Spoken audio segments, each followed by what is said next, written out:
النهارده جاي اقول لك على سر مفيش حد من الدكاتره عايز يقوله لك، ان العمليه مش محتاجه فحص ولا حاجه، وان المفروض لما تبعت لاي دكتور ان هو يقول لك العمليه الفلانيه بكذا من غير فحص ولا اي حاجه. الكيلو بقرش والاتنين كيلو بقرشين. اي حاجه تانية بقى ويقول لك عايز فحص. الكلام ده كله علشان خاطر ايه؟ يطمع في ثمن الكشف. الكلام ده بيتوارد ويتواتر من شخص للتاني، وكأن هو ده الهدف. ولكن عمليه بسيطه زي تجميل الجفون ممكن تتقلب لكارثه كبيره جدا بدون فحص. مثال، لو حد عنده سقوط في الجفن سب كلينيكال مش متشاف، والدكتور شافه على الترابيزه، وحصلت مع بعض الناس اللي بترجع للناس اللي مش بتفحص قبل العمليه، فيجي يكون في جفن ساقط على ناحيه واحده، الجفن التاني بقى مش ساقط. يعني ايه ساقط؟ ان هو حد الجفن هنا وقع شويه فمحتاج يتشد. بس الفكره كلها ان ما بحصش الجفن التاني.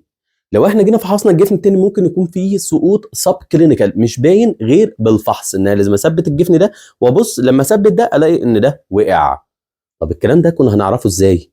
تعرفوا حاله من اتنين: يا اما تعرفوا بعد العمليه ان هو حد شد جفون فلقى ان الناحيه التانيه وقعت، ماشي، ويقول لك يا دكتور انا كان عندي سقط في الجفن اليمين، ايه اللي جاب ان الجفن الشمال هو اللي وقع بعد العمليه؟ انت اللي وقعته لي. لا، الحقيقه هو ما اتفحصش فالتاني وقع، هو كان واقع من الاول بس بان بعد العمليه لما شدينا الناحيه دي في الحاله الثانيه وقعت. فكان المفروض ان احنا نفحص عشان نعرف الاجراء اللي احنا هنعمله، وساعتها وقت تاني هيتعمل في العمليه. فاختلاف في البرايس ليست بتاع العمليه. سيبك من برايس، ما تضحيش بصحتك عشان خاطر الفحص. الدكتور اللي بيفحصك وبيطلب منك ان يفحصك في اي عمليه مهما كان بسيطه، ده لامانك الشخصي. عمليه زي شفط الدهون لما نيجي ان احنا نعملها من غير فحص، شفط الدهون ده كل الناس بتعملها دي كيس ببنج موضعي.